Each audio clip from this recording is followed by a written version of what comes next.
graph in physics is velocity time graphs. Okay, I'm going to highlight that again, just so we know that this is. I didn't want to break them up into all different sections, but just so you guys can see the different areas. Okay, so these graphs are going to be either horizontal or slope. There's going to be no curves on these graphs.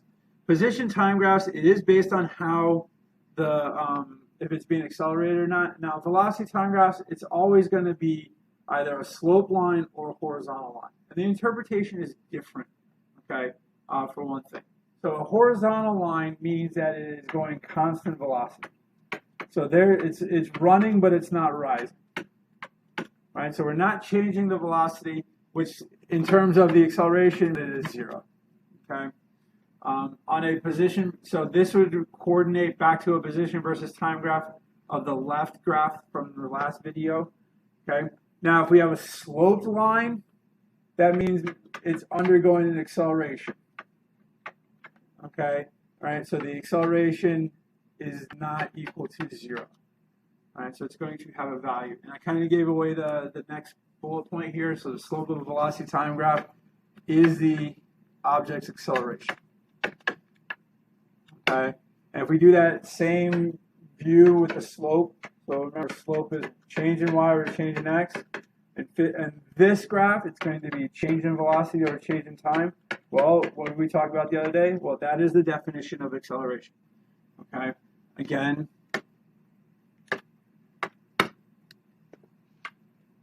right, this is math. And this is physics. So we're using, again, the math principle to determine a physics concept. Okay, so we're using that math principle of slope to determine the physics principle of acceleration. All right. We can also find the displacement of an object with the velocity versus time graph. And what that means is, or how we're going to do that is, we're going to find the area under the curve.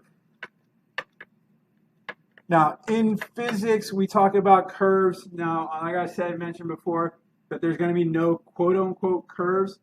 And that just means there's going to be no parabolas, especially at this level. And I use the word curve here in this bullet point because anything to a physicist graphed on a set of axes is a curve. Okay, it doesn't matter if it's a line or if it's a parabola or a cubic function or a sine function. It is a curve no matter what it is. All right, this is the statement of you'll be doing calculus, but not actually doing calculus, right? So you're going to use the overarching calculus principle, but not using the actual calculus function. So in calculus, there's two types of problems. There's the slope problem, and then there's the area problem. Okay, the slope problem is what we did before, right? We find the slope of a line, find the slope of a parabola. It's what we call a derivative. And then here, the area problem, the area under the curve, is what we call an integral. Now, for us, because our lines are going to be, either horizontal or sloped, that means most of our shapes are going to be one of three things. It's either going to be a square, a rectangle, or it is going to be a triangle. But then you can have combos, right? I can have a square and a triangle. I can have a triangle and a rectangle. Okay, but the three main are going to be square, rectangle, triangle. Just to remind you, the area of a square is side squared, base squared, height squared, whatever you want to call it. The area of a rectangle is base times height. I learned it as length times width growing up. And then the area of a triangle, 1/2 base times height.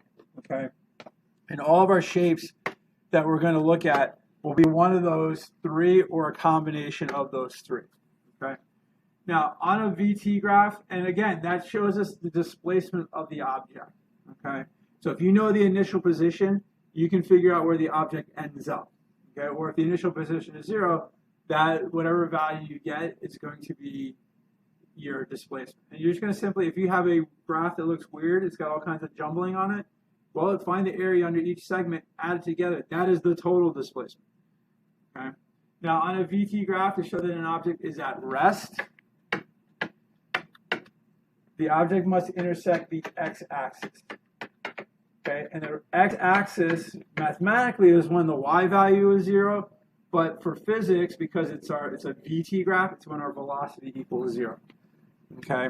Now on a position time graph, rest was the flat line. Here it's just it just has to be on the axis. Okay. And so here's some basic looks. Right. So what does a VT graph look like under these conditions? So the first one at rest would just be on the axis. Right. So that's scenario A. Scenario B, a positive acceleration. So we're going to increase as we go from left to right. I'm going to highlight this point right here. I'll talk about that here in 1 second. Okay, and a negative acceleration would be if we go decrease from left to right. Again, I'm going to highlight that point where it crosses the x-axis. So the reason why I highlighted these 2 points, in motion, this is the turning point. Right? This is where the object stops and turns around. Okay, that's because it intersects the x-axis. That means our velocity is 0. Okay. In fact, the top one, the green line, the scenario C. So B is the blue line, C is the green line. This would be an object in free fall, and we'll get into free fall in a couple days. Okay. But that's the basic look. It's either going to be horizontal or sloped, right? Depending on if it's a constant velocity or if it's being accelerated. Okay. Now here, the last graph before we do some practice problems, okay, is an acceleration versus time graph. Now, and it's just really just the idea that because these are going to be the easiest graphs you'll ever graph in physics, because they're always going to be a horizontal line at this level, because this is algebra based.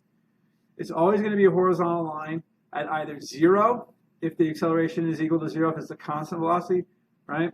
So this is when it is constant velocity. Or it'll be at a non-zero positive or negative number based on what's happening. And so how it'll look if I'm graphing an AT graph, so A versus T, and I'm just going to kind of put in some dotted lines as my, just kind of, positive acceleration equals 0, and then a negative acceleration. So it's going to look like steps, right? And so it'd be at positive A, 0, negative A. Okay, it's going to look like steps. All right, I'm going to just